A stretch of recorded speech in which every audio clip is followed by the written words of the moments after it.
Terça-feira, 30 de junho de 2015. Está no ar o Resenha Flulink.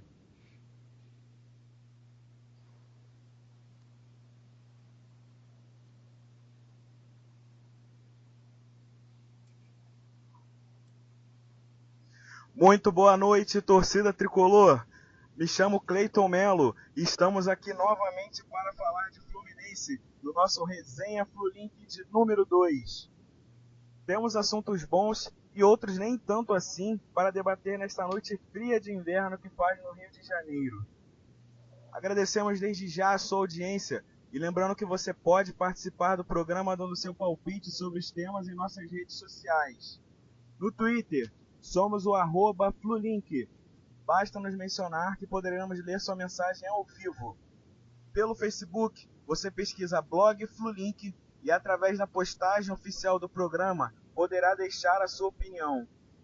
Bom, hoje nós temos mudanças em nossa mesa comparando a estreia na semana passada. Permanece o nosso camisa 10, Bruno Leonardo, colunista do Flulink na coluna Amor ao Tricolor. Muito boa noite, Bruno. Boa noite, Cleiton Melo, boa noite, Isaías Ramos, e boa noite a todos os ouvintes que estão prestigiando aí a edição número 2 da Resenha Flulink. Muito boa noite a todos e obrigado pela audiência. É isso aí. Dessa vez nós trouxemos Isaías Ramos, colunista do Mesa Tática em nosso blog. Muito boa noite, Isaías. Boa noite, Cleiton Melo, boa noite, Bruno. Boa noite a todos os nossos ouvintes aqui no Resenha Flulink. Muito prazer em participar. É isso aí, o nosso convidado especial, Felipe Capuano, graças à internet do respeito, está reiniciando seu computador e em breve vai aparecer. Bom, enquanto ele não entra aqui com a gente, agora que estão praticamente todos apresentados, nós vamos à nossa pauta de hoje. De forma heróica, Fluminense vence Goiás de virada fora de casa e entra no G4. Vinícius sofre lesão no pé e pode desfalcar a equipe por até 60 dias. Flu não resiste a assédio e vende Kennedy ao Chelsea. Em busca incessante por um atacante de velocidade, diretoria negocia e está próxima de fechar com Osvaldo, ex-São Paulo. Qual deve ser a zaga titular do Fluminense? E nós temos também uma enquete para os nossos ouvintes. O G4 é uma realidade para o Fluminense no restante do Brasileirão? É como eu disse há pouco, você pode participar conosco através do Twitter pelo @Flulink, você nos menciona e deixa a sua opinião. Pelo Facebook, nós temos a postagem oficial, você pode comentar, dar o seu palpite, responder a enquete e além também de participar das nossas pautas. Nós leremos aqui ao vivo a sua participação. Bom, então vamos lá. Eu quero começar com o Isaías Ramos falando sobre a vitória do Fluminense diante do Goiás de forma heróica. Com direito à defesa de pênalti do Cavalieri, com 2 a menos, golaço de Edson de virada, enfim, ingredientes suficientes para a torcida tricolor vibrar da forma que vibrou. E aí, Isaías, qual foi a sua perspectiva daquela partida? Cara, o primeiro tempo eu achei muito fraco, todos nós achamos, né?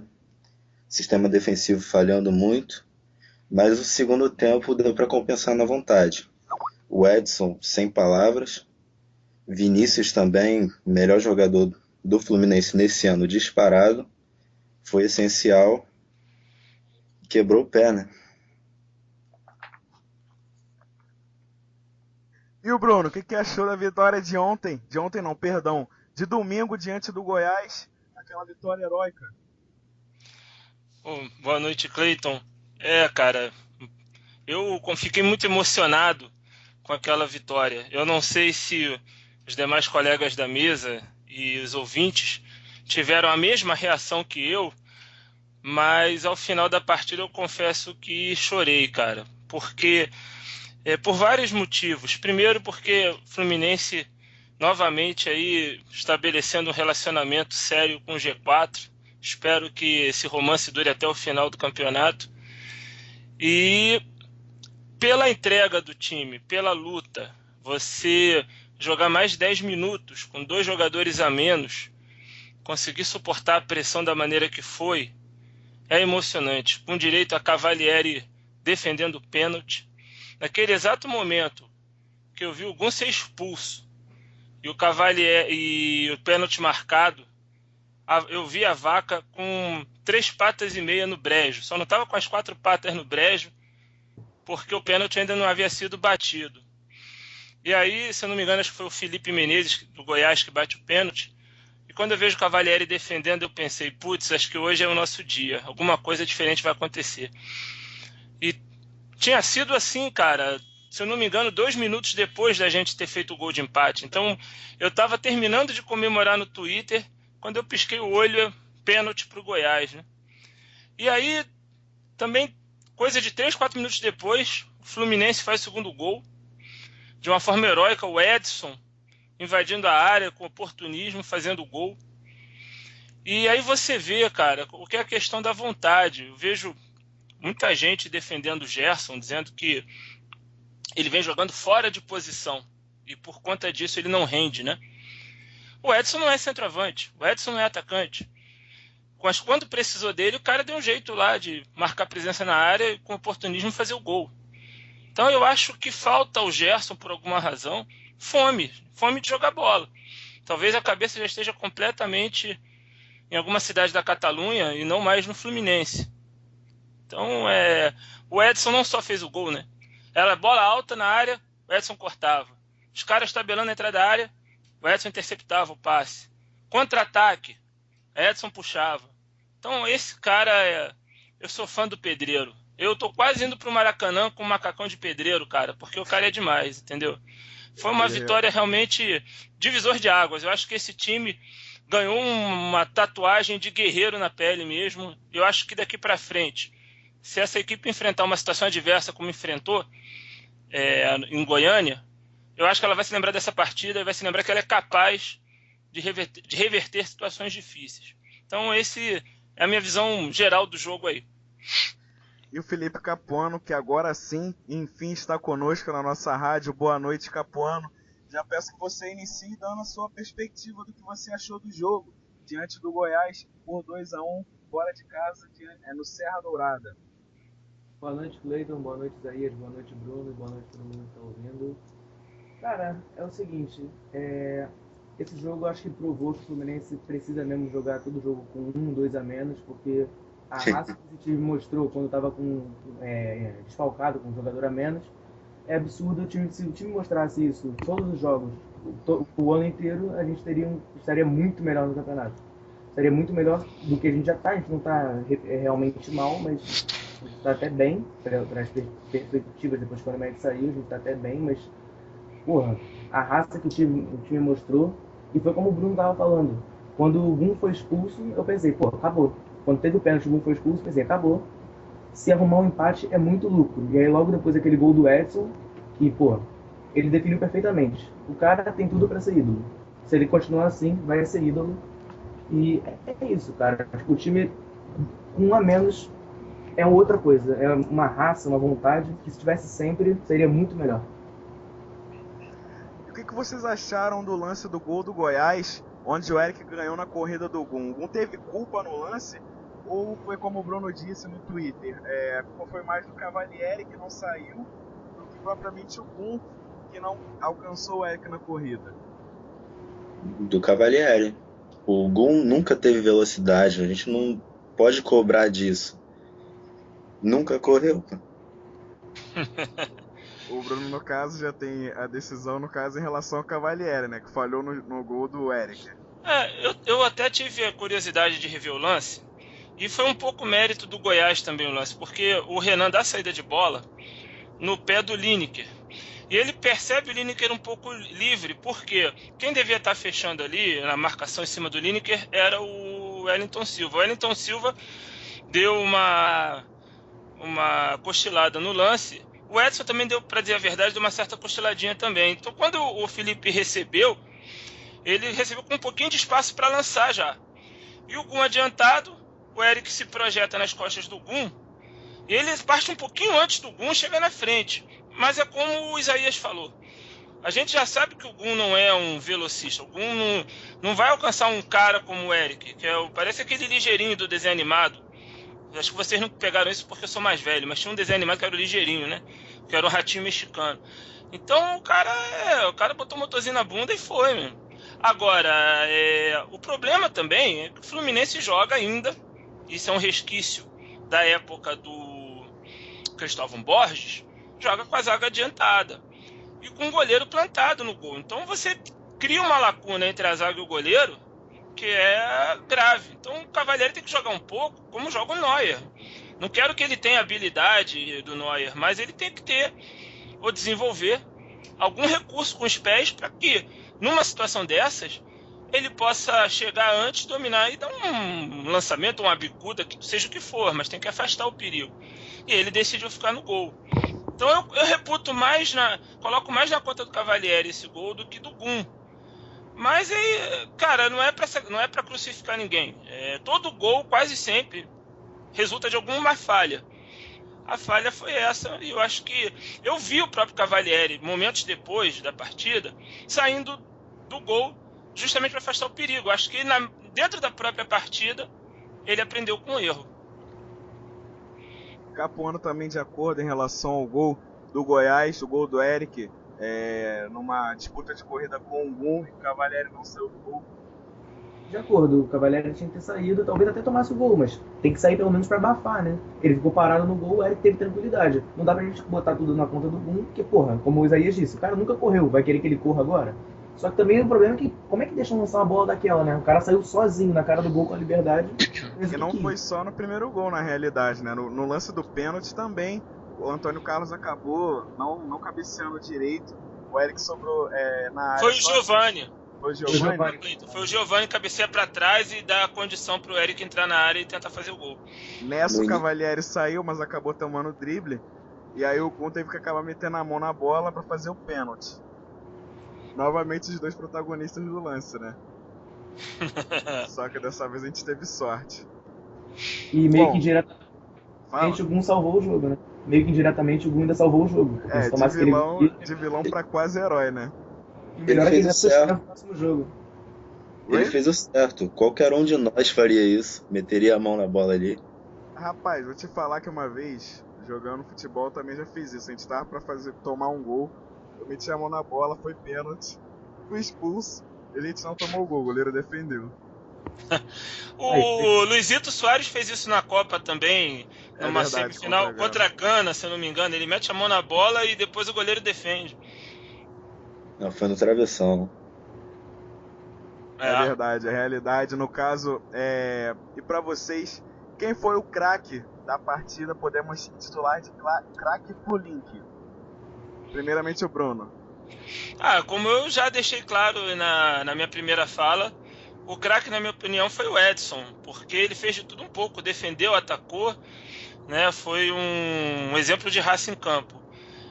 A menção honrosa para o Vinícius, que também fez boa partida, participou do lance do primeiro gol, até ajudar a marcar a lateral ele ajudou, e só não pôde continuar porque teve a fratura no pé, assunto do qual a gente vai falar mais à frente.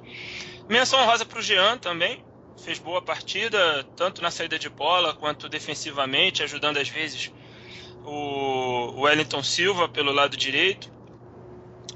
E pro Gun, que ajeitou o time, né? Porque com a saída do Gun entrou o Henrique, que acabou entrando melhor que o Gun, e tirou o Magno Alves por tabela, que não estava fazendo grande partida, e isso acabou dando uma ajustada no time, pelo incrível que pareça. Mas o craque, o Edson. Isaías, pra você o Edson também foi o craque da partida? Eu fiquei entre o Vinícius e o Edson, mas o gol contou mais. Né? O Vinícius também participou do primeiro, mas o mais importante foi o Edson pelo conjunto da obra, foi o que o Bruno falou. E também a gente tem que mencionar o Cavalieri. Além da defesa do pênalti, ele fez boas defesas no primeiro tempo também, aquela primeira do Bruno Henrique, que ele deitou e rolou na zaga. O único ponto fraco dele foi esse, da saída de bola, saída do gol. E é isso, o Edson foi o melhor. Capuano, de acordo em relação ao craque da partida? De acordo, o Edson é o craque da partida, do ano, da vida, de tudo. Cara, não tem jeito. Pô, É, eu vi que acabou ninguém mencionando um jogador que a gente critica muito. Eu, por exemplo, detesto, tenho que compensar, não gosto desse jogador. Mas ele entrou muito bem na partida, ponto pro Henderson. Colocou o Lucas Gomes na partida e teve participação importante, né? Ele teve participação verdade. no primeiro gol. Depois, próximo do final do jogo, ele também fez um grande lance de contra-ataque. Pena que não concluiu em gol, já que só tinha ele e o Edson. Assim, pra mim, ele não foi um craque. Obviamente, também voto no Edson. Unanimidade. Merecedor do craque Flulink de hoje. Mas o Lucas Gomes também merece uma menção honrosa em relação ao que fez nesse segundo tempo. Entrando no lugar do Gerson, né? Que mais uma vez não teve uma boa atuação. Se você me permite falar, Cleiton, é interessante essa entrada do Lucas Gomes, porque eu sou um pouco crítico desse esquema 4-2-3-1, né? A impressão que dá é que isso virou uma epidemia no Brasil. Hoje quase todos os times estão jogando nesse esquema. E eu não gosto porque você joga com 2 meias abertos. Poxa, mas os caras não jogam como autênticos meias. Meia, quando eu aprendi um pouquinho sobre futebol, ainda moleque, é o cara que lança, é o cara que clareia na entrada da área para chutar gol, né? É o cara que distribui o jogo. Você joga espetado na beira do campo, você vira um ponta. A gente chama de meio aberto, mas é um ponta. E ponta joga numa faixa estreita do campo. Se o cara não tiver velocidade para driblar, para passar pelo marcador dele, ele vai ficar encaixotado. É o que aconteceu com o Cícero ano passado, quando o Cristóvão botava ele de meia direito, aberto. É o que está acontecendo um pouco com o Gerson, embora o problema do Gerson também seja falta de foco, de tesão para jogar no Fluminense. E aí bastou colocar um cara rápido.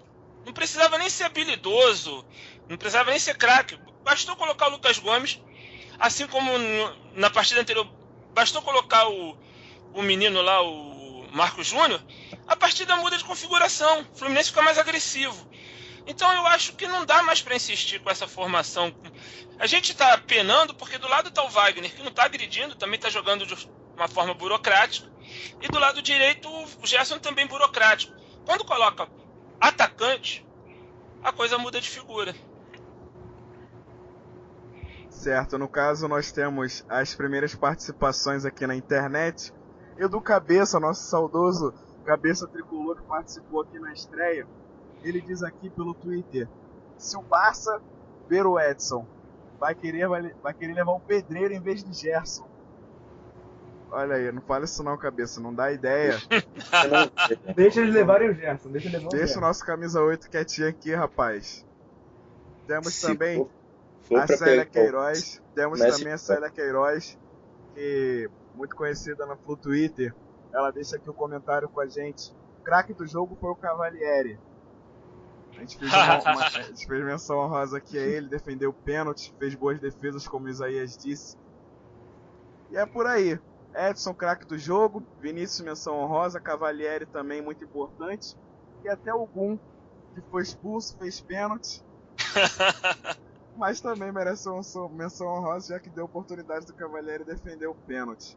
Eu queria aqui aproveitar, para ser justo, e elogiar o Jean, que eu sempre critico muito. Porque rapaz, nesse jogo, vai chover. Até a perna dividida ele botou, fiquei emocionado. Vai chover. Ele divide pra perder a bola, né? Ele divide pra não ganhar. Aí nesse último jogo, pô, dividiu pra ganhar, fiquei até emocionado. Até o Lucas Gomes jogou, cara. O aniversário dele foi há uma semana aí, tá comemorando e tal. Eu tenho que conferir aqui, mas acho que o aniversário do Edson tá chegando, eu vi um negócio assim. Fazer uma festa lá pro Mito ficar, né? Vamos pra Laranjeira. Eternamente. É aqui, amanhã é o aniversário dele. Dá uma pá de pedreiro de ouro pra ele lá, com as iniciais dele lá. É, igual aquele cordãozão dele que ele postou. Pô, cara, na tem internet. que comprar um igual, cara. Aquilo ali é muito carisma, aquele cordão. Vou mandar fazer um Edson, botar no meu quarto. Bom, já que a gente já falou do craque da galera, o craque Flulink da partida, agora a gente também tem que falar de quem foi mal, né? Quem foi a baranga da partida, na opinião de Felipe Capuano? Quem? Gerson, né? Pô, eu falei, depois do Fla-Flu eu falei, nunca vou criticar esse homem. Aí ele fez sacanagem, tá fazendo sacanagem. Pô, o cara entra em todas as divididas pra perder. ele entra em todas, ele recebe a bola já preparado pra cair. Cara, porra, não tem as duas pernas, aí joga pela direita, traz a bola pra direita e já tenta cortar pro meio porque não tem a perna direita. Tá foda, o cara não vai pra dividir e ganhar nenhuma, ele cai toda hora e não cria nada, joga escondido, se escondendo atrás da marcação, não dá mais pra defender. Leva logo o Barcelona, Juventus, sei lá, quem quiser levar, paga bem e leva. Por 16 milhões de euros? Não, 16 eu acho pouco. Dá pra aumentar é. aí, porque o cara tá valorizado, só não deixa eles verem o jogo, não proíbe. O cara é gringo, não entra no Maracanã. Corta a transmissão. Faz que nem na Coreia do Norte, bota só o VT, assim, a parte boa. Tá certo. Isaías, quem foi a baranga da partida? Tô com o Felipe. Gerson, muito mal. Não só nesse jogo. Em uns 3 ou 4 últimos jogos ele foi mal demais. Tanto que tá saindo sempre no intervalo. E é por tudo que a gente espera dele. Por tudo que a gente sabe que ele joga. Tá decepcionando muito. E também uma menção nada honrosa ao Giovani. Não faz nada em campo mais. Isso aí, é comentário realmente de menção não honrosa e sem implicância pessoal, Isaías? Pessoal também. Tá certo. E o Bruno? Bruno, de acordo em relação ao Gerson, a baranga da partida? Eu sigo o voto da mesa, rapaz, e é triste, porque o Gerson me faz lembrar aqueles lutadores de UFC que tentam levar a luta pro chão, né? Ele sempre tenta levar o jogo pro chão. Ele entra na dividida já pra cair, já dobra o joelhinho, entendeu? Ele vê que vai errar o drible, vai perder o drible, aí já se joga pra dizer que foi falta, pra não ficar claro que foi ele que errou mais um drible, né? Mas eu vou dizer, eu acho que ele ainda fez ele conseguiu fazer uma partida melhor do que a partida que ele fez contra o Palmeiras, que foi de longe a pior. Que contra o Palmeiras, de cada 10 matadas de bola, ele errava 11, né? Domingo ele já não errou tanta matada de bola, mas foi uma figura quase nula. E eu não tenho prazer em falar isso não. Da mesma forma que a gente está tendo aqui a justiça de reconhecer que o Jean jogou bem, eu quero, sabe, na próxima resenha, encher a boca e falar: porra, Gerson, tu jogou pra caraca, meu irmão. Mas o cara, não sei, acho que tá com a cabeça em Barcelona ou em Turim, sei lá. Ele não tá morando lá, mas já deu fuso horário diferente na cabeça dele lá, cara. Tá esquisito. E menção não honrosa, pô, cara, talvez um pouquinho pro Gum, pela lentidão, mas aí já é uma característica dele, não é uma falha. E eu gostei do Giovani, viu, Isaías? Eu achei que o Giovani não se apresentou muito no ataque, mas pelo menos fez um papel bacana na defesa, fechou bem o setor dele. É isso. Sobre o Gerson, é praga. Que depois do Fla-Flu, eu enchi tanto o saco do amigo meu, João, Gabriel, Biel, fiquei mandando várias fotos do Gerson, escrevendo o Gerson o tempo todo. Fiquei falando bem dele, enchendo a bola, falando o tempo todo depois do Fla-Flu. Ele botou praga, agora o Gerson desde então não joga mais nada. Não brinque com o Mulambo. Pois é complicado. Mas vocês talvez não acham que a posição ali pela direita não está complicando o rendimento do Gerson, já que ele costuma ser um camisa 10 de origem? Ô, Cleiton, eu acho o seguinte, cara, vamos lembrar que a primeira tentativa do Fluminense foi tentar emplacar o Gerson jogando como armador, como 10. Aí, como o Vinícius foi entrando e foi se destacando, o Vinícius ocupou aquele setor ali e jogaram o Gerson para a direita para não tirar ele do time. A verdade é essa. Então, eu tenho lá a minha cisma de que o problema é só posicionamento. O problema, na minha opinião, é que o Gerson não está mesmo jogando bem. E mesmo, tirando o jogo contra o Flamengo, e aquele jogo dele contra o Botafogo, que ele fez o primeiro gol como profissional, aquela arrancada, o Fred faz um corta-luz e ele entra na área. Ele, mesmo quando ele, nas jornadas em que ele esteve bem, ele muda muito, varia muito de intensidade. Ele não joga com intensidade o tempo todo. Ele dá uma sumidinha, aí faz uma boa jogada, dá outra sumidinha. Então eu acho que o problema não é posicionamento, não. Acho que está faltando mais ambição do Gerson em jogar, em participar do jogo.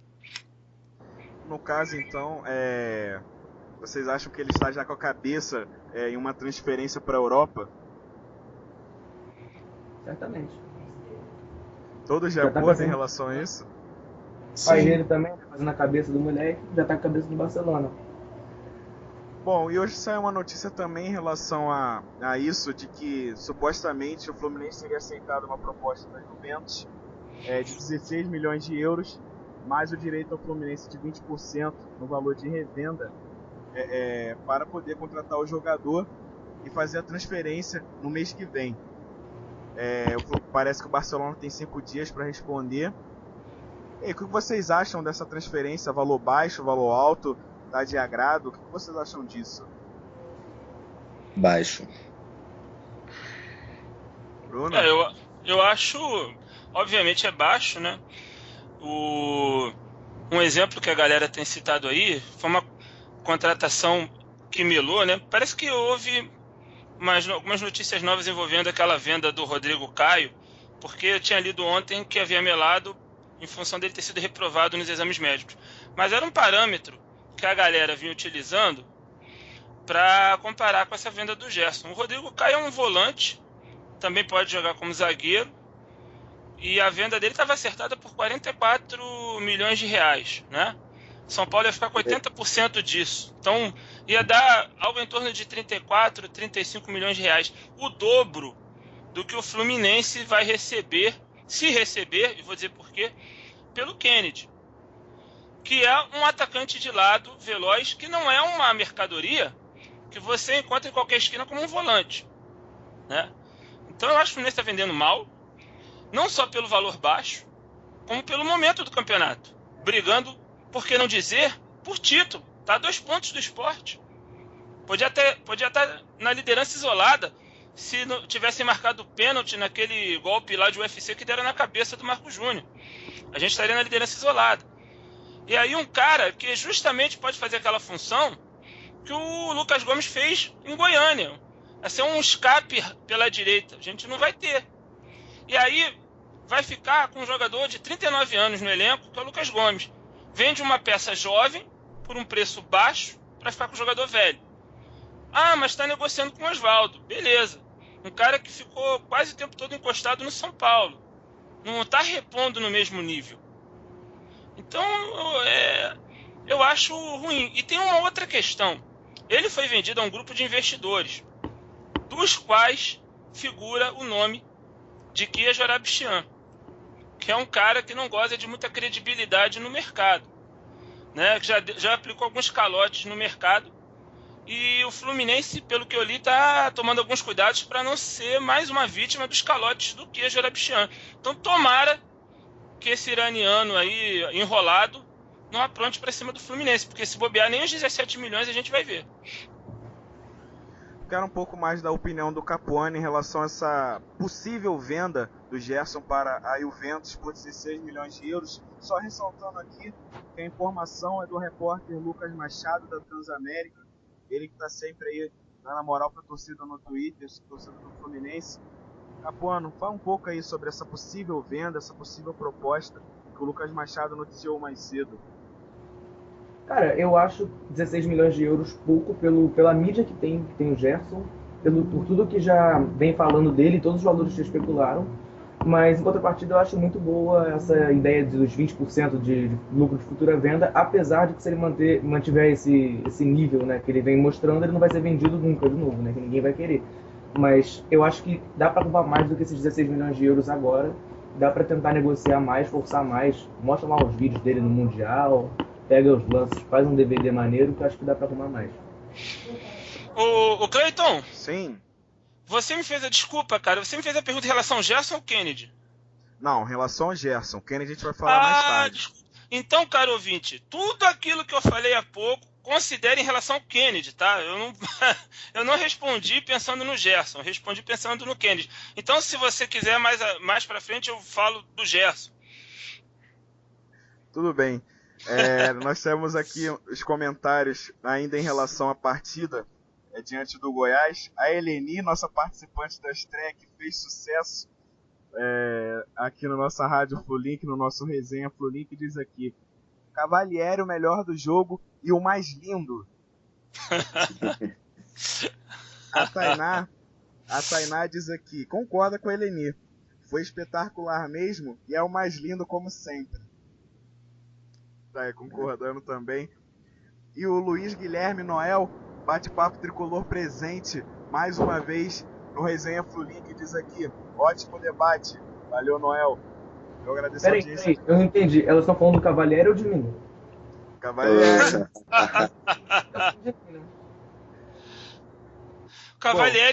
Cavalieri monopoliza o coração da torcida feminina do Fluminense, verdade é essa. Agora que o Sobe saiu, né? Tá só ele. Agora ele tá reinando Graças sozinho. a Deus. Graças a Deus o Sobe saiu, graças a Deus. Eu ia falar isso agora, que antes era o Sobis, mas agora sobrou só o Cavalieri, né? É isso aí. Ô Cleiton, então só pra complementar, cara, já que, poxa, eu até por distração respondi falando do Kennedy, não do Gerson. Em relação ao Gerson, acho já uma venda um pouco mais vultosa, né?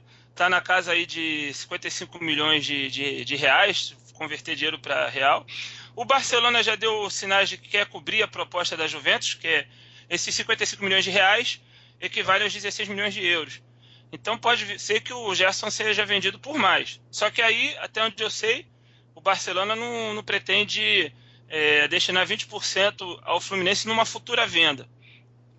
Tem uma questão aí no Barcelona, parece que eles vão ter eleição mês que vem, 18 de julho, e o candidato que está na frente nas pesquisas gosta da contratação do Gerson, mas o que está em segundo lugar, que é o Juan Laporta, também tem boas chances de ganhar a eleição, parece que ele não é muito favorável não. Então o Barcelona teria 5 dias para dar uma resposta em relação à proposta do Gerson, a proposta da Juventus, mas pediu uma prorrogação desse prazo aí para ver primeiramente qual vai ser o resultado da eleição. Se ganhar o tal do Laporta, pode ser até que o negócio nem se concretize, né?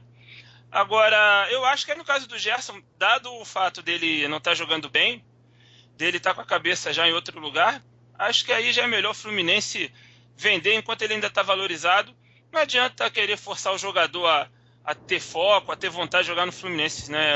Por mais que a gente argumente, acho que já não tem mais volta. O cara quer sair, quer ir para a Europa, então é melhor vender enquanto é tempo. O oposto do Marlon, né? Marlon chega da seleção sub-20, tem folga, mas não, pede pra jogar, pede pra treinar. Tá aí querendo jogar, mostra que tem vontade de jogar no Fluminense, e o Gerson é o exato oposto, né? Tá aí e joga de sacanagem, joga como se não estivesse jogando. Exatamente. Pra encerrar aqui, pode falar, Isaías. E se os caras do Barcelona e da Juventus estiverem vendo os jogos do Fluminense, vão acabar desistindo. A cada bola que o Gerson domina é um passe dele desvalorizando, né? Ou melhor, que ele não domina. Pelo que ele sabe jogar, o preço, os 16 milhões de euros, até que não tá baixo, pelo que ele tá jogando. Mas pelo que ele sabe... Não, pelo que ele tá jogando, isso tá ótimo, esse valor tá ótimo. Agora, pelo que ele sabe o que ele pode vir a ser, é um valor baixo. Agora vocês sabem que eu sou um pouco chegado a teorias da conspiração, né? Então eu fico pensando uma coisa. O Gerson já não, pelo que dizem as notícias, não fez muita questão de jogar o Mundial Sub-20, que muita gente diz que é um referencial importante para você aferir o preço de um jogador. Já não jogou. Aí, essas primeiras rodadas aí do Brasileirão, o cara só jogou realmente bem uma partida contra o Flamengo. O resto ele entra com o pé mole na dividida, erra a jogada, cai no chão. Será que isso já não é tudo de caso pensado? Sei lá, alguém lá no Barça ou na Juventus falou o seguinte: ô Gerson, não vai jogar o Mundial não, dá um migué aí no Campeonato Brasileiro, que é pro Fluminense achar que vender você por 16 milhões de euros é um negócio da China. Entendeu? Sei lá, cara, eu confesso que é teoria da conspiração, mas que, poxa, que é estranho, Só para encerrar aqui o assunto, nós temos mais 2 participações na internet, sempre pelo Twitter. O Gabriel Bertolotti diz aqui: 16 milhões é justo pela bola que o Gerson vem jogando, amigos. E o Aloysio Borba, amigo pessoal, diz aqui: Gerson simplesmente esqueceu de jogar bola. Se tá com a cabeça na Europa ou não, não sei. Mas o melhor hoje é vender logo. Bom, muita gente concordando com a venda e concordando também, de certa forma, com as críticas em relação ao rendimento dele, né?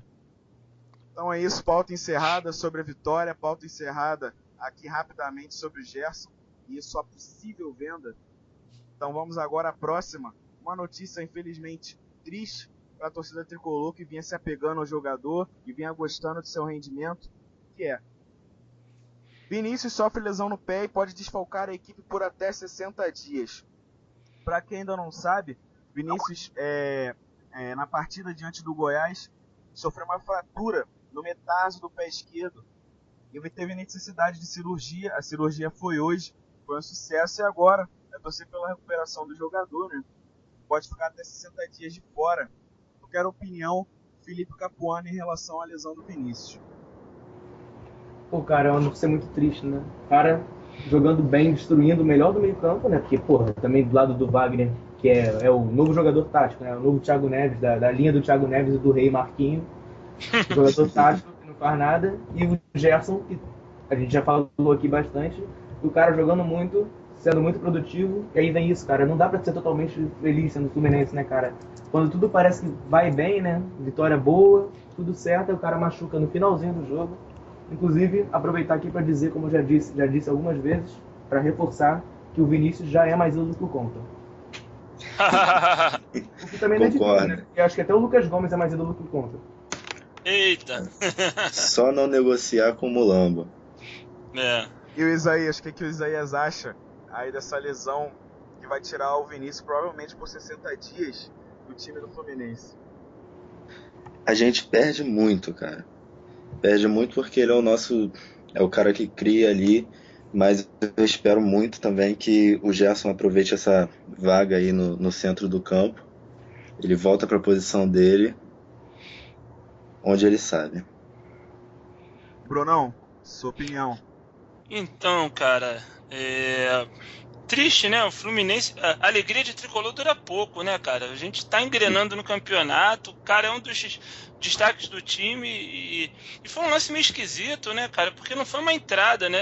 Acho que ele torceu o pé fincou o pé de uma maneira errada ali no gramado e acabou fraturando. Aí você vê, né, cara? O João Felipe não fratura o pé, porra, mas quem aí?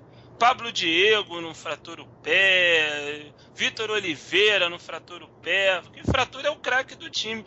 Aí enfraquece, né? Enfraquece o nosso lado.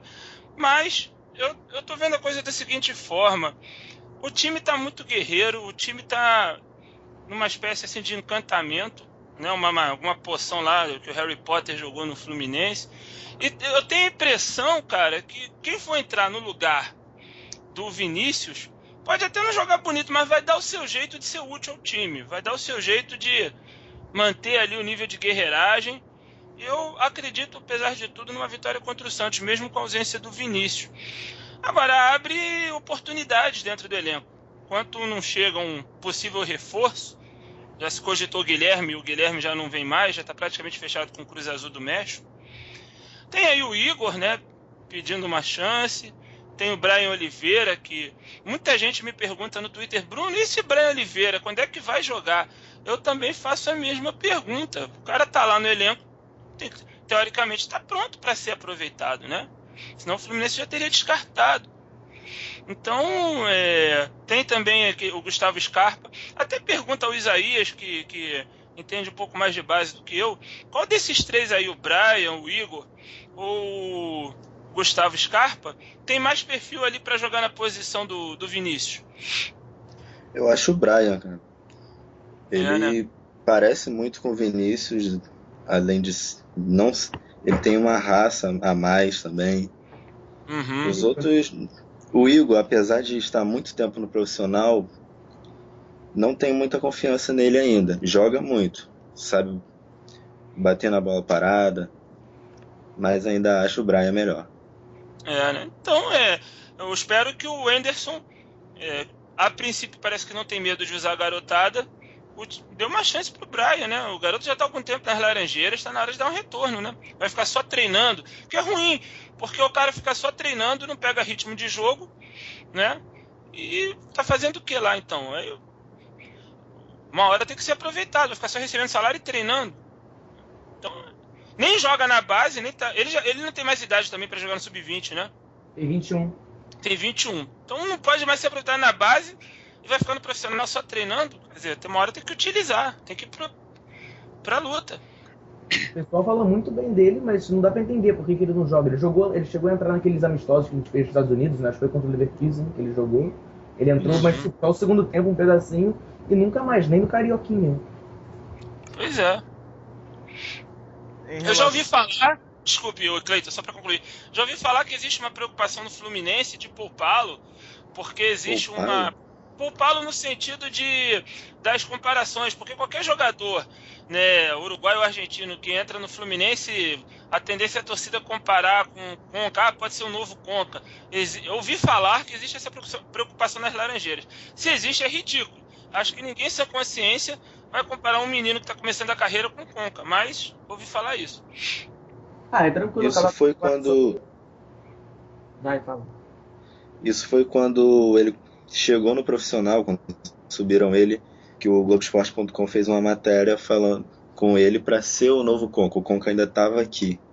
Uhum. Aí já veio uma pressão e nem tentaram lançar ele para os jogos. Eu confesso que eu nunca vi jogar não, mas já vi gente falando que ele parece, o estilo de jogo dele parece mais com o do Thiago Neves lá em 2008 do que com o do Conca, mas eu nunca vi, só vi uns vídeos assim, mas pô, em vídeo todo mundo é fraco, né? Menos o Marcelinho dos Arábias.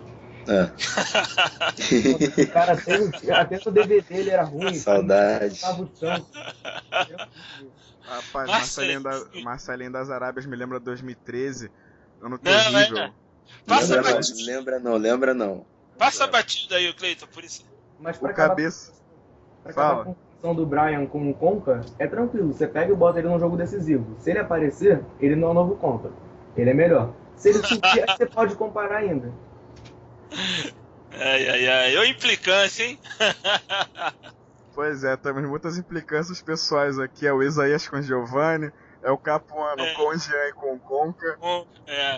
Eu implico mais com o Jean, cara, mas até eu tô dando... Quem não implica com o Jean, né? Mas ele vem... pelo menos na última partida ele jogou muito bem. Eu vi o pessoal falando depois de um jogo aí que fazendo piada de que ia doar sangue, eu acho que realmente doaram pro Jean, porque o jogo ele decidiu jogar. Eu acho que fizeram a campanha. Bom, nós temos aqui novamente o Cabeça participando conosco, dizendo aqui: o Vinícius é o destaque do campeonato, mas só estaria sendo falado se a Platrés quisesse. Ou seja, dando uma menção se ele fosse jogador.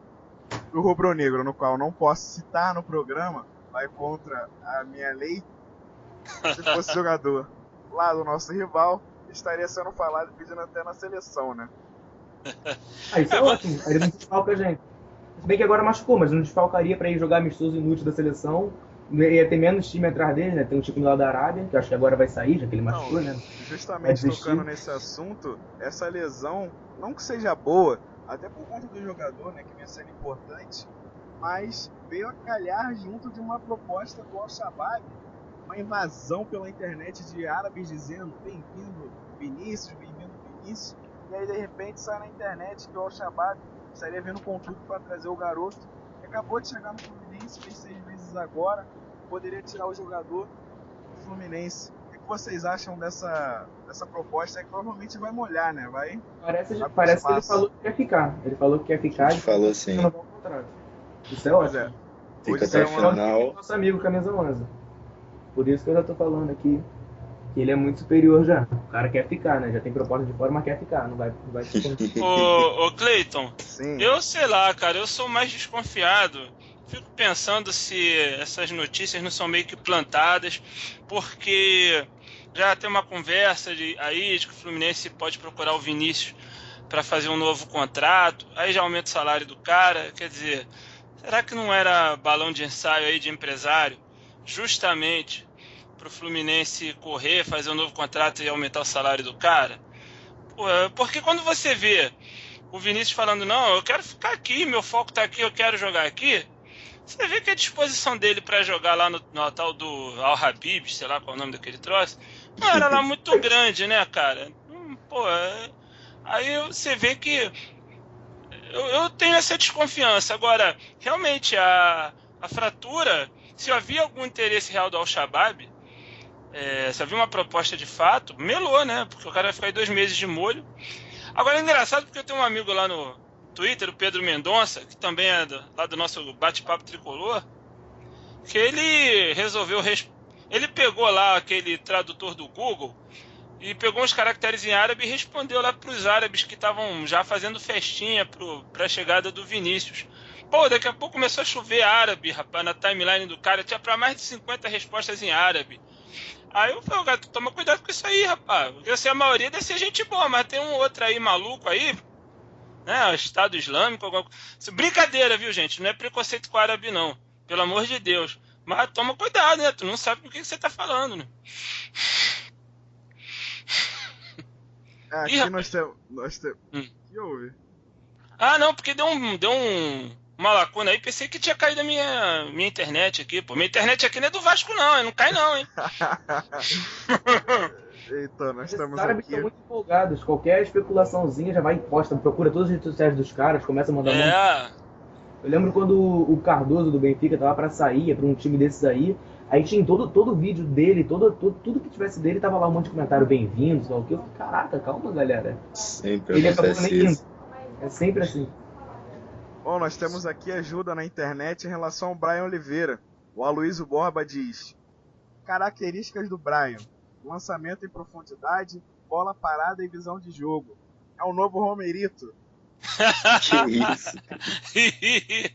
Rapaz. Agora a comparação já melhorou. Esse é o novo Capuano. Capuano. Eu. Bom, nós temos uma pessoa aqui um pouco insatisfeita com você, ó. @ Maria Tereza FFC. Tira o Capuano daí. Essa aí é minha fã. Bom, pra quem conhece a Maria, né? Todo mundo sabe que ela é fã do Conca. Mesmo ele sendo. Ih, rapaz. Pois é. Mesmo ele sendo esse cara. Que Mesmo negociou sendo- com o Flamengo. Que foi pra China novamente. É. E aí ela que diz aqui: tira o Que é Capuano Celso daqui. Barros FC, é Unimed FC. Ih, olha aí, ó. Olha aí. Celso Barros FC. Tem muita gente aí que, pelo jeito, sabe da vida do Capuano, hein, o Cleiton. Tem que tomar cuidado aí com esses convidados, porque a gente não sei, atrai uns desafetos aí pro programa e depois dá problema pra gente aí, ó. São meus fãs. Olha, ô Bruno, também tem recado aqui pra você, ó. Rapaz, manda aí. A Célia diz: o Bruno é muito desconfiado. Eu sou, sério. Eu moro numa cidade de malandro que é o Rio de Janeiro. Se você já não nasceu desconfiado no Rio de Janeiro, você dança. Pois é, que a gente tem que andar. A gente tem que É. andar com a janela fechada pra mexer no celular, né? Dentro do É ônibus. verdade. Aqui tá malandro em árvore, rapaz. Se balançar, cai uns 15 malandros de uma vez só. É complicado. Bom, a segunda pauta encerrada sobre a lesão do Vinícius. E agora, o Bruno antecipou lá no comecinho, mas agora sim a gente vai falar sobre a venda do Kennedy ao Chelsea. Flu não resiste a assédio e vende Kennedy ao Chelsea. Eu vou começar com o Isaías sobre essa venda que já vinha sendo especulado desde o começo do ano, mas só agora foi concretizado. O Peter já havia avisado que venderia alguns garotos da base, e vinha essa notícia se arrastando em relação ao Kennedy e ao Chelsea. E agora eu peço a opinião dele em relação a essa venda. Eu acho que não era hora dele sair, porque vai fazer falta sim se a gente não conseguir repor um cara ali para jogar pela direita, para puxar para dentro e chutar. Mas era inevitável, né? A gente precisava de dinheiro, tem a obra do CT aí que tá a todo vapor, eu acho, né? E espero também que o Marcos Júnior agarre a chance, tá melhorando. Fala. Resolver. Ele faz. Resolve a Ele pedida resolve. dele. Ô Isaías, o que você achou em relação ao valor da venda do Kennedy? Te agradou? Foi cerca de 18 milhões que o Fluminense ficou, né? Então, foi um valor de 10 milhões de dólares, cerca de 31 milhões de reais, e o Fluminense vai ficar com 17 milhões de reais. Sendo, ainda. Cleiton, só para complementar, e esse grupo de investidores também pingou lá uma grana para a gente poder adquirir o Edson em definitivo também, né? Que são 1,2, 1,3 milhão de reais. Boa, então fica em cerca de 18 milhões mesmo, como o Isaías disse. É. Então, eu uso aquela comparação que o Bruno fez antes. Ele fez até sobre o Kennedy mesmo, né? que o Rodrigo Caio renderia quase 40 milhões ao São Paulo. É. Só que melou a contratação agora, você vira o Valência, não quis. Cara, um volante valeu o dobro de um atacante, mais que o dobro até. É inacreditável. O Fluminense vende muito mal e não é de hoje. Vendemos mal há muito tempo também. O Marcelo já está 9 temporadas no Real Madrid. Foi por pouco também, apesar de que naquela época o mercado não era tão inflacionado. Perdemos jogadores importantes no decorrer desses anos todos. Também teve o Elton Silva, que não vingou, mas ainda tinha potencial. Diga. Thiago Silva também saiu de graça, eu acho, né? Foi praticamente isso, né? Jogou pra caramba, 2007, 2008. Melhor zagueiro do mundo, já era, na minha opinião. E ainda ficou 6 meses lá, só jogando amistoso. Mas o Thiago Silva parece que saiu sem contrato aqui, né? Ele não quis renovar, parece. O Capuano tem informação em relação a isso. Ele tinha contrato, não quis renovar. Capuano? Eu acho assim mesmo, que o contrato dele era... o passe dele não pertencia ao Fluminense, aí tinha que renovar o contrato todo ano. Era uma coisa tipo o que estavam falando do Giovani, que ele não pertence ao Fluminense, e ele tá tipo como se fosse um empréstimo daqueles times minúsculos, e aí o Fluminense ganharia um percentual tipo, de vitrine. Tipo... Ainda bem que ele não é do Fluminense. Aí o Thiago Silva era a mesma coisa, e aí acabou o contrato dele e acabou saindo de graça, eu acho. Foi um negócio assim, eu não tenho certeza não. Bom, já que o Capuano tá falando aí, quero que você comente sobre a venda do Kennedy ao Chelsea. Bom, cara, como diz um amigo meu, tudo depende do referencial. Se você olhar as vendas, o histórico de vendas do Fluminense, a venda parece ótima, do Kennedy. Só que como eu quero o melhor, e eu acho que um erro não justifica o outro, eu achei que foi pouco.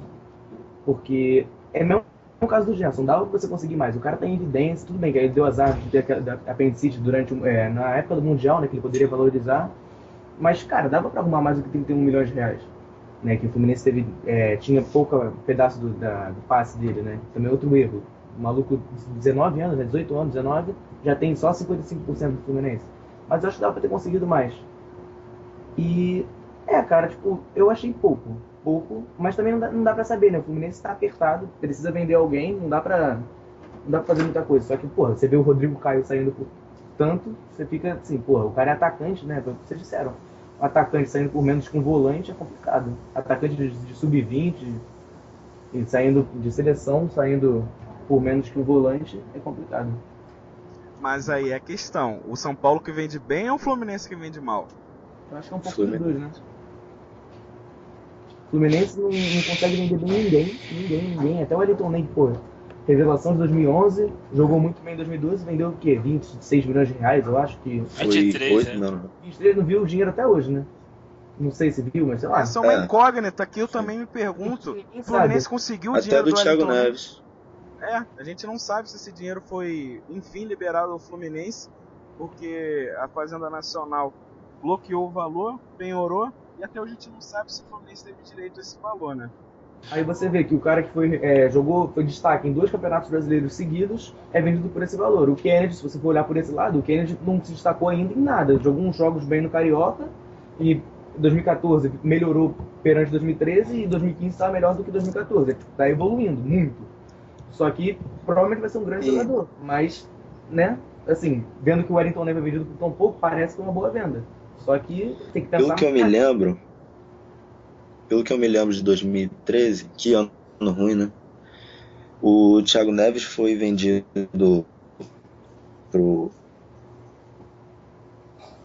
ao Alho, foi por um preço parecido com o do Kennedy. O Kennedy rendeu pra gente 18 e o Thiago Neves por aí já com a carreira feita. Mas Já vê aí como a gente vende mal. Mas aí foi, acho que pro bolso da Unimed, né? Porque eu me lembro que o Celso Barros falava que ele recuperou o investimento feito para aquisição do Thiago Neves, né? Eu acho que foi 20 milhões de reais, não foi um negócio assim? Foi algo assim, foi... Eu acho que a diferença de 2 milhões de reais, eu lembro de um negócio assim. O dinheiro não veio na mão do Fluminense, né? O Celso Barros comprou e ele vendeu, ficou tudo com ele. Exatamente. Ô Isaías, todo mundo aqui já recebeu o recadinho, faltou o seu. Chegou aqui, ó. Rayane Melo, você conhece, Isaías? Ih! Ih, rapaz, Sabe quem é? Ih. é a namorada. Olha, Ela diz aqui, ó. Isaías lindo! Pra te deixar com vergonha, olha aí, Isaías. Nenhuma novidade. pô, Diz aqui, eu não combinei com ninguém, rapaz, pra me dar um recado aqui de incentivo. Pô, tá vendo? Só tem a Célia dizendo que eu sou. Aliás, Célia, obrigado, hein, por ter mandado recado pra mim dizendo que eu sou desconfiado, mas pelo menos lembrou de mim. Valeu, Célia. Meus recados são um amor invertido. O recado que eu recebo é o amor em forma de ódio, né? Que o ódio e o amor caminham lado a lado. As pessoas destilam ódio, mas querendo destilar amor. Eu sei como é que é. Olha, é um poeta, hein? Um filósofo a contemporâneo. Rayane diz aqui também. Saudade do Thiago Neves. Volta. Volta Não. ou não? Não. Volta pro Flamengo. Opa, desculpa, falei o nome. Volta pra Arábia. Agora ele foi vendido pro time do Abel, né? Volta pro Al Hilal. Tá bom, fica pra lá. Tá Se for o certo. Thiago Neves de 2008, 2007, 2008, dá pra pensar. Ganhando menos, né? Porque 700 mil não dá. Mas agora, pra ser o jogador tático, eu prefiro o Marquinho, volta. E ele apareceu no Maracanã ainda, vestido de Fluminense, pau mandado da mulher. Aí agora já tem um monte de gente, já vejo um monte de gente que criar a teoria que ele vai vir e sei lá o que, sendo que ele acabou de ser vendido. E acham mesmo que ele é tricolor. Acabou de assinar com a equipe lá do Abel. Até parece que voltaria ao Fluminense. Eu particularmente acho que a história do Thiago Neves com o Fluminense já acabou. Lá em 2013. Devia ter Lá em acabado 2008, ali, filho. empréstimo ridículo que não jogou nada. Devia ter acabado ali, mas não, trouxeram de novo, né? Eu acho. Pode Fala, falar, Cleiton. Eu sou da opinião que o Thiago Neves de 2012 já tinha lugar no Fluminense. O problema do Thiago Neves não é nem a bola que ele joga. O problema é que o cara tem um fogo no rabo que ele não para em clube nenhum, cara. Eu não vejo o Thiago Neves ficar mais do que um ano em qualquer clube. Um ano é muito, é 6 meses num clube, 6 meses no outro. Então você contrata o Thiago Neves hoje, daqui a pouco ele volta a jogar bem, tem algum destaque. Aí vem um clube do Azerbaijão, da Ucrânia, dos Emirados Árabes, faz uma proposta, na primeira ele já pula fora. Então é um cara com o qual você não pode contar. Mas futebol, pelo menos a bola parada dele já resolvia, já quebrava um galho bem grande no Já Fluminense. contratar ele só pra bater falta. É. Falta de escanteio, porque tá complicado. Falta de escanteio pro Fluminense, já desvia de jogada, nem cria esperança, porque não tem. Tem Saudade. o Jean. Pô, Jean, grande cobrador de falta, né? No México Pô. desde 2013, conseguiu Samana, um negócio assim. Ele fez 1 ou 2 gols, eu acho. É o cobrador de falta que não treina falta. E o Wagner, cara. Eu lembro da época do Cruzeiro, o Wagner era um dos melhores jogadores do Brasil. Não fez 1 gol de falta até hoje pelo Fluminense. Mas a torcida do Cruzeiro odeia ele. Nosso amigo, meu amigo pessoal. Ah, claro, por causa daquela Libertadores. E cobrança de falta é o tipo da coisa que é puro treinamento. Você vê às vezes jogadores com a bola no pé, não são grande coisa. Marco Assunção nunca se destacou por ser um craque, um jogador de técnica refinada, mas treinava cobrança de falta e era um exímio cobrador. Até o Birubiru, que nunca foi cobrador de falta, meteu um gol bonito de falta na Ponte. Você viu que não foi por sorte, você viu que aquilo foi fruto de treinamento. Então a impressão que eu tenho é que a gente não tem um cobrador de falta porque ninguém se digna a treinar o suficiente para isso. A hora que treinar, vai começar a colher os frutos do treinamento. Mas o Birubiru, se voltar pro Fluminense e tentar bater uma falta igual aquela, vai mandar na torcida, tenho certeza. Não tem jeito, Fluminense e gol de falta hoje em dia são inversos. Não tem como. O Conca foi embora e levou com ele a jogada de bola parada, a verdade é essa. Na realidade também, eu fiquei sabendo uma vez que o Vinícius é um dos que treinam cobranças de falta, mas ninguém deixa ele bater. É sempre Jean que bate a falta, já que só tem ele, né? Mas parece que o Vinícius também treina, mas nunca pegou pra bater. Quando o Vinícius Seria chegou, mais uma opção. Quando o Vinícius chegou, vi muita gente falando dele como um ponto forte a cobrança de falta, bola parada, e ele nunca bate nada. Ele bate só umas faltas assim, laterais, às vezes pra cruzar na área. Os escanteios. É porque no Fluminense só bate quem erra, entendeu? Então. É por isso. O critério é esse. Pior. Exatamente. Vai ser isso. Antes da gente passar para a próxima pauta, eu lembro a você, ouvinte, que nós temos uma enquete para você participar.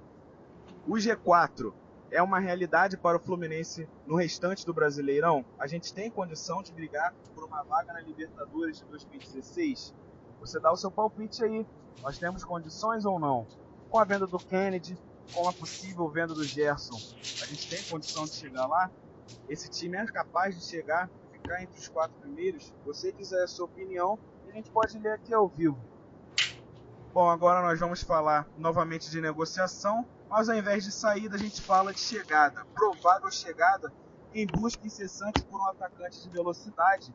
Diretoria negocia e está próxima de fechar com Osvaldo, ex-São Paulo. Para quem não lembra, Osvaldo, atualmente no Al-Ahly, foi campeão da Sul-Americana em 2012 pelo São Paulo, foi uma das principais peças daquele campeonato, daquele título. Osvaldo revelado no Ceará e também um dos destaques daquele Brasileirão 2011. O Ceará acabou rebaixado, mas o Osvaldo foi um dos destaques daquele time. Foi uma das salvações, no caso, e acabou se transferindo para o São Paulo no ano seguinte. Ficou por lá cerca de 3 temporadas, 2012, 2013 e 2014, onde acabou se transferindo no início desse ano para o Al-Ahly. E agora tem a possibilidade de voltar ao Brasil e jogar no Fluminense. Segundo fontes, segundo o Globo Esporte diz, muito próximo de chegar. A Rádio Globo também diz que só falta fechar, falta os exames, enfim. O que a gente sabe é que a negociação que ele gostou, que pode estar voltando para o Brasil para jogar no Fluminense. Quero a opinião do Bruno em relação ao Osvaldo, essa possível contratação. O que você acha, Bruno? Olha, o Cleiton é um jogador de velocidade, ponto, né? Na minha opinião, ele tem uma conclusão deficiente. Ele raramente é artilheiro, raramente tem uma sequência assim de gols. Eu diria que é um Marlone melhorado. Um cara que tem um arranque, tem velocidade, joga pelas pontas, mas erra bastante o último passe. Ele tem um quê de peladeiro, na minha opinião. Ele realmente viveu uma certa fase boa no São Paulo, nesse trecho aí que você mencionou, aquele segundo semestre de 2012, que ele foi campeão da Sul-Americana, mas não sei se isso por si só justifica a contratação dele, não. O que eu vejo é o planejamento do futebol do Fluminense batendo cabeça. Pô, já não tinha o Birubiru, a gente já tinha essa peça no elenco, né? Aí a gente vê aí o Birubiru fazendo gol, dando assistência, batendo falta. Aí vai contratar esse cara. Esse cara já não devia estar ganhando mal lá no Al-Ahly. Quer dizer, não vai vir para ganhar 50 contos por mês, né? A gente tinha uma solução já barata que precisava de uma oportunidade. Tá lá na Ponte Preta. Tomara que o Birubiru volte. Ano que vem vai ser engraçado. Que ele contratou Lucas Gomes, contratou Marlone, vai contratar Osvaldo. E tá arriscado a solução do ano que vem ser o Birubiru, que sempre teve aqui. Então, sei lá, tomara que dê certo, né? Tomara que ele entre no grupo, sinta que o grupo tá com uma mentalidade vencedora, tá coeso. E, como você fala no jargão do futebol, venha para somar. E se ele for um pouco mais inteligente, venha para subtrair, multiplicar, dividir, fazer raiz quadrada, o que for. Mas com um pouco pé atrás, cara. Eu não tô assim tão otimista, mas vamos ver, né? Eu quero ver o primeiro cara jogar, né? Mas eu acho que vamos dar um crédito para ele. Opinião do Isaías em relação à contratação do Osvaldo? Então, Cleiton, eu acho que é mais uma aposta. Como foi Marlone, Vinícius, Lucas Gomes no início do ano, a gente não sabe como está a fase dele, né? Mas para ele estar querendo voltar, provavelmente não está bem. E antes de sair do São Paulo, ele também não tinha mais espaço no time, estava mal.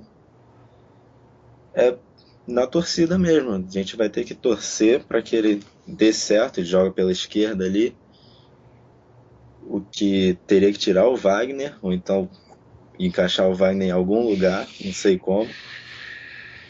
No banco. Provavelmente.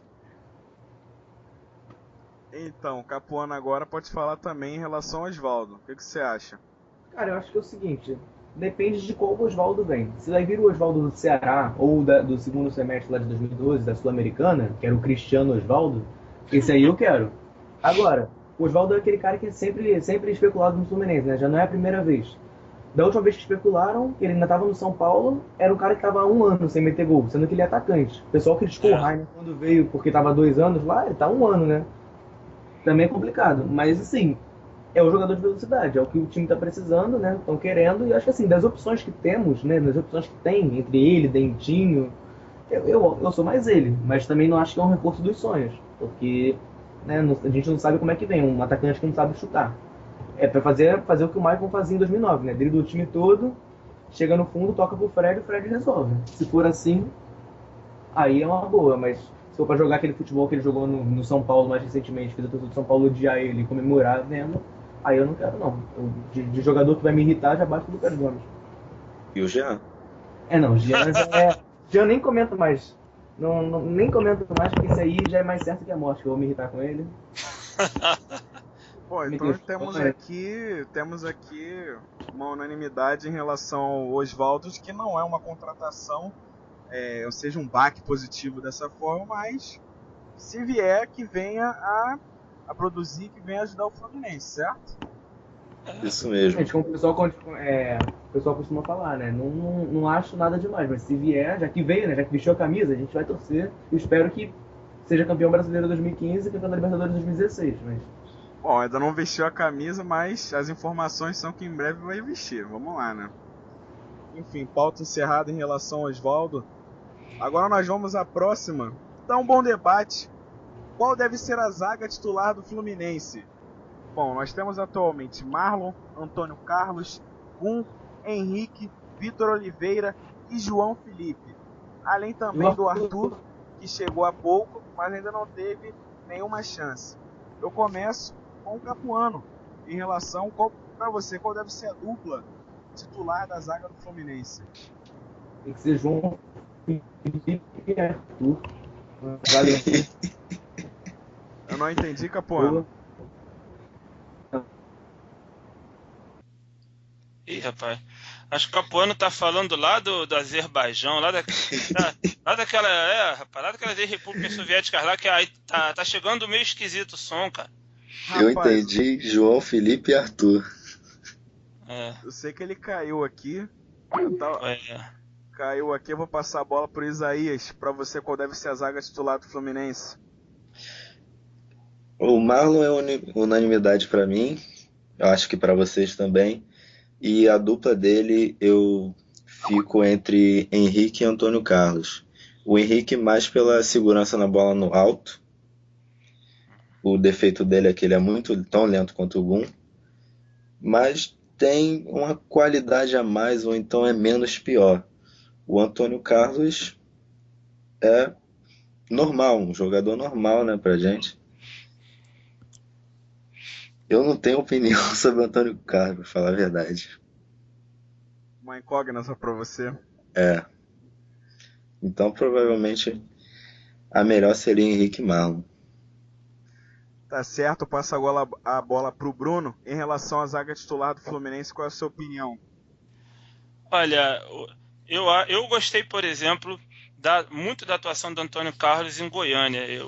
Se vocês estão lembrados, o Antônio Carlos ele travou quase dois gols quase certos contra a gente. No primeiro tempo, teve uma aproximação ali, se eu não me engano, do Lineker. Ele chega na hora H e trava o chute. No segundo tempo, também uma bola do Felipe Menezes e do Eric, cara, agora mas com certeza foi um lance mais pro final do primeiro tempo e um lance no início do segundo tempo. Os caras entraram na cara do gol e ele dá aquela bicadinha, aquela travada na hora H que evitou o gol. Então é um cara que está chegando nas jogadas, está mostrando uma competência, mas o problema é que ele joga mais pela esquerda, né? Normalmente quando joga com o Gum, ele na esquerda e o Gum na direita, que é também o lado que o Marlon gosta de jogar. Então eu não sei se dá para fazer uma composição de Marlon com Antônio Carlos. Um dos dois vai ter que jogar deslocado. Aí com o Anderson, se nos treinamentos de repente essa dupla se mostrar entrosada, eu iria de Marlon e Antônio Carlos. Mas o Henrique também é uma boa opção. Como bem disse aí o Isaías, o Henrique, talvez dos nossos zagueiros, é quem tem a melhor bola aérea defensiva, que tem sido um problema no Fluminense. Partida agora contra o Goiás, os caras ganharam todas pelo alto. Aquele zagueiro deles, que curiosamente se chama Fred, ganhou várias pelo alto, né? Então, agora, com a volta do nosso Fred, a gente pelo menos ganha aquele zagueiro improvisado ali no primeiro pau, porque o Fred corta todas, né? Quando joga o Magno Alves ali é um problema, porque o Magno Alves não intercepta nenhuma. Mas, teoricamente, eu iria de Marlon Antônio Carlos. Se o Antônio Carlos... teria que ver quem jogaria deslocado e se vai se sentir confortável jogando assim. Bom, nós temos aqui duas participações da Eleni no Twitter com a gente. Ela fala sobre o Osvaldo. Acho uma boa contratação o Osvaldo. Eleni aí de acordo com a contratação bem possível do Osvaldo para atacante de velocidade. E diz aqui, Marlon é mais um em relação à zaga.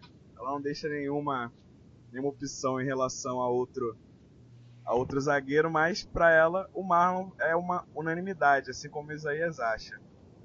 E o Cabeça diz aqui, Henrique não, a verdadeira tartaruga Touché. Sabia que ele ia falar. A implicância do Cabeça é o Henrique, né? Cada um tem a sua implicância, do Cabeça é o Henrique. É verdade, eu vi nas notas dele que o Henrique fez uma boa partida. Na minha opinião, ele deu nota baixa pro Henrique. Pois é. O que o Henrique realmente, quando ele tem que correr, ele corre meio desconjuntado, né? A impressão que dá é que ele ou corre de calça jeans, ou alguém amarra uma tira ali nas pernas dele, e ele corre meio desconjuntado, né? Parece que não vai chegar, às vezes chega, às vezes não. Mas, enfim, cara, vamos... E realmente correr atrás do Giovani, do Gabigol, pode ser meio complicado, do Lucas Lima, né? Até aproveitando o ensejo, a gente vai falar um pouquinho do jogo contra o Santos ou não? Sim, depois da próxima, que é em relação à festa lá. Tá legal. O Aloysio Borba diz aqui, ainda acho melhor jogar com 3 zagueiros, visto que não temos laterais. O Wellington Silva ainda tem como aproveitar de ala.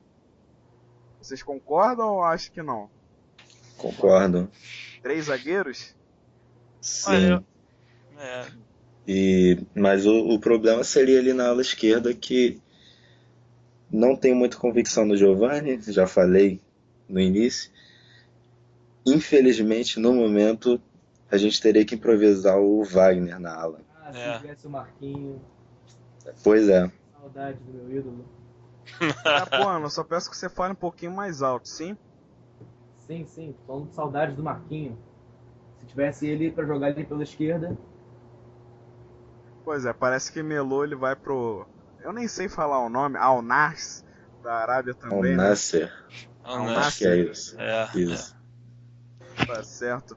Bom, agora a gente vai falar aqui rapidamente em relação ao evento da semana passada, a comemoração dos 20 anos do gol de barriga, aquele gol histórico do Renato Gaúcho, que acabou com o centenário do nosso rival. Passo a bola pro Bruno, que esteve comigo lá. Quero que ele deixe a opinião dele em relação ao evento, que ele achou. Enfim, qual é a sua, Bruno? Pô, então, pra mim foi um evento maravilhoso. Eu acho que quem não foi, perdeu. A atmosfera que estava rolando ali no Salão Nobre era muito bacana. Parece que de alguma forma a gente trouxe a arquibancada do Maracanã para dentro do clube.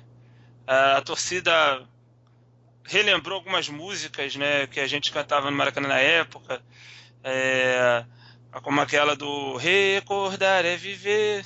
A gente cantou também aquela do primeiro 0-0, o segundo 3-1, né? Foi muito bacana relembrar aquelas músicas, ver de perto os caras que fizeram história naquele jogo, né? Foi muito bacana poder tirar foto com o Ailton, com o Lira, lateral, né? E foi bacana quando passou o jogo no telão, a jogada que o Lira dá um carrinho criminoso no Fabinho, parte o Fabinho ao meio, cara.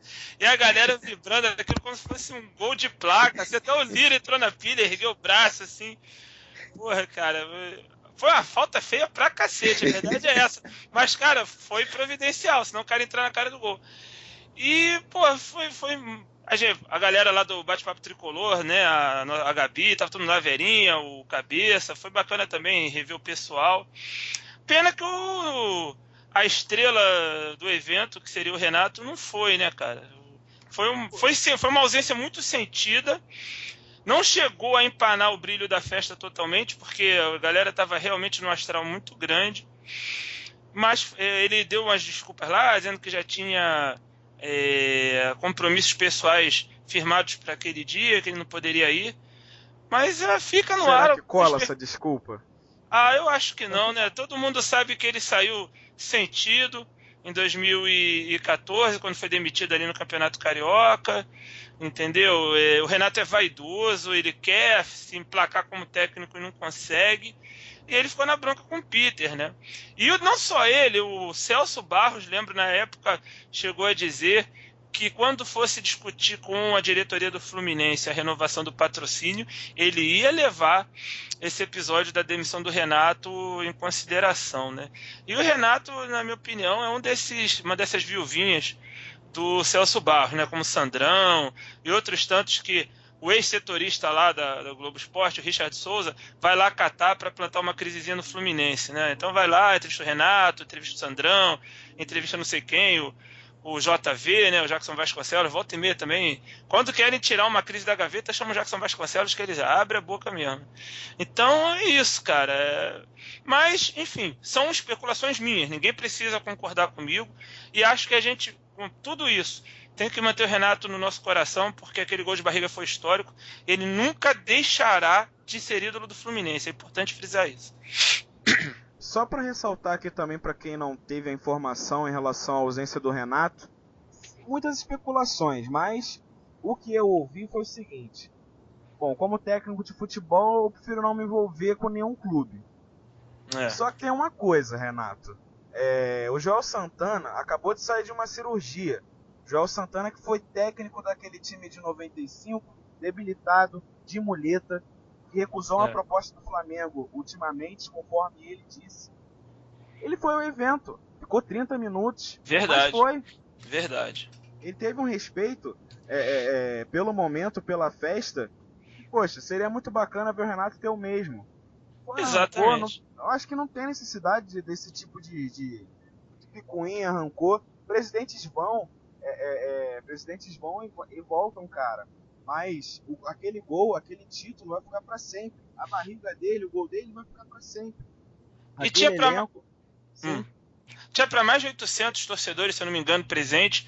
Quer dizer, ele na verdade, ele não deu uma rasteira no Peter ou quem quer que seja. Ele deu uma rasteira na galera que foi lá para vê-lo.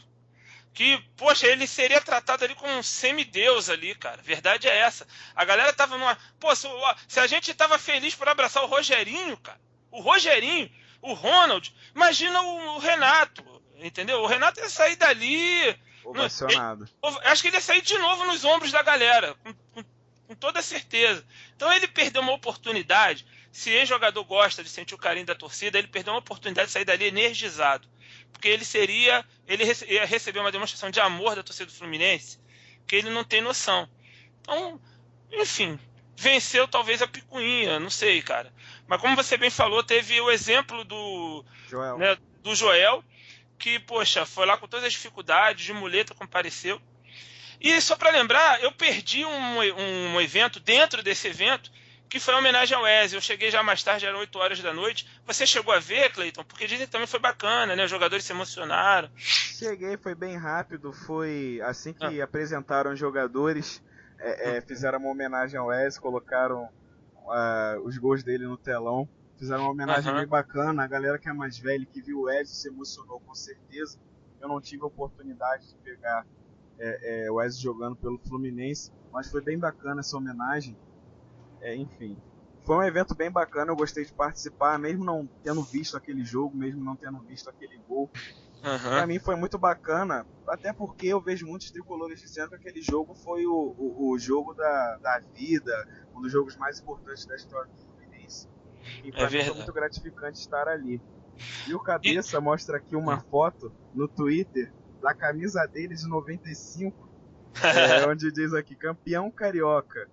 E aí tem o Renato e um jogador ao lado dele, não sei se é o Ailton, e um autógrafo dos jogadores da última evento em relação à festa do gol de barriga.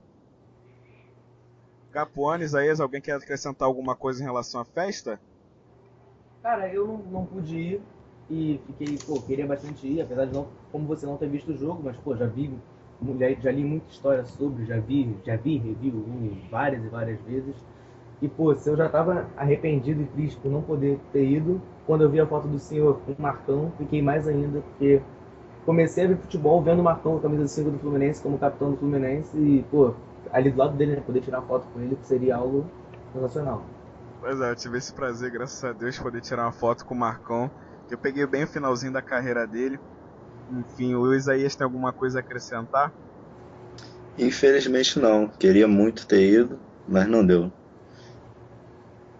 Bom, a gente já falou aqui do evento rapidamente, agora correndo um pouquinho, que a gente acabou falando demais da partida, ocupou cerca de 40 minutos do programa.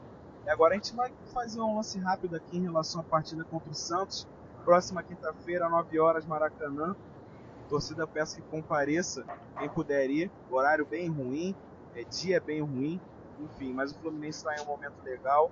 O Santos vem de desfalques e a gente precisa vencer essa partida para poder se manter no G4 e até, quem sabe, alcançar a liderança, né? Bruno, qual o seu palpite pela partida? O que você espera desse duelo contra o Santos?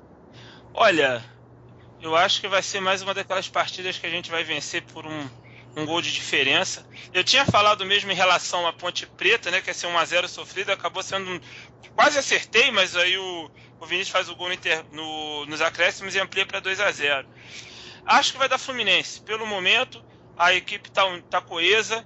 Se não for no talento, vai ser na luta, vai ser, sabe, empurrando com a barriga para fazer uma ponte com o evento que a gente acabou de mencionar. Eu acho que a torcida tem que entender que ela é um fator que desequilibra a nosso favor. Eu faço aqui uma reflexão. Se fosse uma partida de Libertadores, alguém está questionando que o jogo é quinta-feira, 9 horas da noite, porque os jogos de Libertadores são todos meio de semana. E nunca é cedo. Às vezes até mais tarde, às vezes 10 horas da noite. Todo mundo ia dar o seu jeito de ir. Aí não ia ter problema de ter que ir no batizado, de ter que ir na faculdade, de ter que chegar tarde em casa. Todo mundo ia dar o seu jeito, não ia? Por que a gente não pode dar o nosso jeito de ir quinta-feira? Eu acho que quando a torcida comparece e ela canta e empurra e joga junto com o time, ela acua o adversário, ela traz um fator emocional que desequilibra a nosso favor. Então, quem puder ir, faça um esforço, não deixe de ir. Também não deixe para comprar o ingresso na última hora, porque você vai ser maltratado pelo consórcio do Maracanã, você vai pegar uma fila imensa. E aproveito e faço uma sugestão, seja sócio. E o Fluminense, na minha opinião, é favorito, porque o time do Santos vai jogar desfalcado do Robinho, que já não é mais jogador do clube, se despediu dos companheiros hoje, né? Não vai jogar com o David Braz, zagueiro, titular, que foi expulso contra o Internacional. Não vai jogar com o Lucas Otávio, que é volante, titular. Vai jogar com uma penca de jogadores pendurados com 2 cartões, entre eles o Werley, que é um dos zagueiros, o Geovânio, né? Então é uma equipe que também vai ter que se desdobrar, vai ter que dar um jeito de jogar com desfalques importantes. E tá muito pressionada, tá em 14º lugar com 10 pontos. O Marcelo, que é o treinador interino, está sendo muito questionado, está na bola 7. A impressão que passa, qualquer resultado ruim ele vai ser demitido. Então eu acho que é o momento do Fluminense. Salários atrasados no Santos, como vai ser com o São Paulo domingo, outro adversário pressionado por salário atrasado. Então o momento é do Fluminense, tem que vencer, tem que aproveitar a onda e ganhar.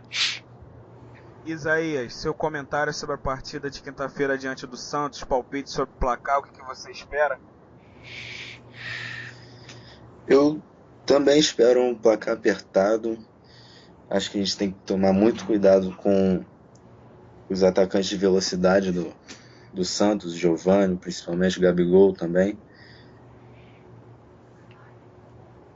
Espero um 2-1. Espero também que não como contra o Goiás, que foi sofrido demais. Acho que dá para organizar ainda esse time. Provavelmente vai ter a entrada do Marcos Júnior, botando uma velocidade ali pela direita. E com a volta do Fred também. Isaías? Ih, rapaz, cadê o Isaías? Deu uma travada lá, parece. Enfim, vamos passar pro Capuano. Seu palpite, sua perspectiva da partida de quinta-feira diante do Santos. Eu tô esperando um jogo ruim, horrível, mas espero que a gente consiga sair com uma vitória, né? Como da propaganda do anúncio da camisa verde, é vencer ou vencer amanhã, tem que vencer. Até porque eu vejo muito torcedor do Santos reclamando que é um time que não ganha fora de casa, né? Não consegue ganhar fora de casa. Então a gente tem que vencer. Só que também tem aquele porém, né? Que jogo 2 de julho, Maracanã, não traz boa recordação. Mas Não precisava lembrar desse detalhe. a gente ignora isso, a gente vai vencer. Isso aí, o jogo vai ser ruim, vai ser horrível, mas a gente vai vencer e vai continuar no G4. É isso que eu espero. A gente... Vou xingar todo mundo no Maracanã, vou xingar todos os jogadores, um por um, falar que todo mundo é retardado, burro, como sempre, mas a gente vai sair com a vitória no final. Uma vitória sofrida, suada. Bom, aqui na terça-feira a gente acabou falando muito parecido em relação à Ponte Preta. Eu mesmo disse que a Ponte Preta faria sufoco, daria trabalho, mas a Ponte Preta não apresentou nem 50% do que costuma fazer dentro de casa, e fez diante de algumas equipes fortes no Brasileirão. E se a gente apertasse mais, a Ponte Preta poderia ter sido até com um resultado maior. Enfim, eu acho que o Santos... mantém a zica reversa. Não entendi? Que a gente mantém então a zica reversa, né? Fala que o time adversário é bom, vai dar trabalho e a gente ganha tranquilo. Assim permaneça. Bom, em relação ao Santos, pelo menos no atual momento, eu achava a Ponte melhor que o Santos.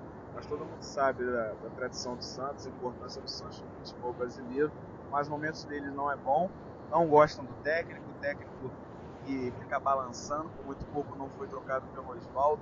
Se não fosse o comitê de gestão barrar a contratação dele, o Oswaldo provavelmente teria voltado. Enfim, Marcelo balançando, sem Robinho, com alguns outros desfalques, como o David Braz, que vem sendo elogiado por aí. Enfim, o Fluminense também vai ter a ausência agora do Vinícius, vai ter a ausência do Kennedy, que não joga mais. Fred, apesar de ter treinado hoje, ainda não está confirmado. Treinou normalmente hoje. Treinou, mas, enfim, ele vinha treinando normalmente também diante do Goiás, e aí de última hora acabou sendo cortado, né? É verdade, é verdade. E tô lembrando também que a gente vai ter a ausência do Gerson também, que vai estar em campo, mas vai estar ausente também. Eu espero que não, né? Espero que não. Espero morder a língua, viu, Gerson? Vamos arrebentar, hein? Bom, espero que agora o Gerson, com a ausência do Vinícius, possa ser um dos protagonistas dessa equipe. E a gente vai precisar. O Vinícius era um jogador muito importante, decidiu contra a Ponte, jogou muito bem contra o Goiás, enfim, decidiu contra o Joinville na primeira rodada. Enfim, a gente espera aí que com esses desfalques todos a gente possa superar o Santos, que também não vem um bom momento. É verdade. E palpite, em relação ao palpite, sei lá, eu vou de 3-1. Uma vitória aí larga, se a gente Muito jogar bom. bem, se a gente puder fazer uma boa partida diante de uma equipe que não está tão bem assim, a gente dá pra vencer 3-1, 3 pontos na conta, quem sabe com a liderança aí, igual 2012, a gente assumiu diante do Santos. Rapaz, aí, lembrar de coisa boa. Pô, ficam os caras aí lembrando de 2013, rapaz. Lembrando de 2 de julho, tem que lembrar de 2012, mandou bem. Pô. Claro. A gaveta, aquele gol do Samuel. Isso aí. Claro, então galera, nossas pautas encerraram, nosso programa que hoje durou 90 minutos. Pois é, 90 minutos a gente falou Porra, bastante. partida, hein? Dava pra assistir a partida do Fluminense, né? Pois é. Enfim, hoje durou 90 Foi minutos. melhor que a partida, hein? Não tinha o Jean aqui, já é um grande. Bom, a gente teve um entrosamento melhor do que Gerson, Wagner e Vinícius, né? É verdade. Bom, galera, eu agradeço a audiência de vocês, foi muito bom participar. Agradeço a todos que participaram, deram seus palpites, estiveram conosco até agora. Quem não pôde também, eu agradeço. Quem nos ouviu o máximo que pôde, enfim. Como vocês puderam perceber, eu acho que minha voz está um pouco melhor. Providenciei um microfone melhor. E é isso, a gente procura sempre melhorar por vocês. Esse é o Flulink, é o Resenha Flulink, a nossa rádio, sempre em prol do Fluminense, sempre em prol de algo verdadeiro pro amor da nossa vida. podemos dizer assim. Enfim, sou Cleiton Mello, essa foi a edição de número 2 do Resenha Flulink. Tenha uma boa noite, saudações tricolores.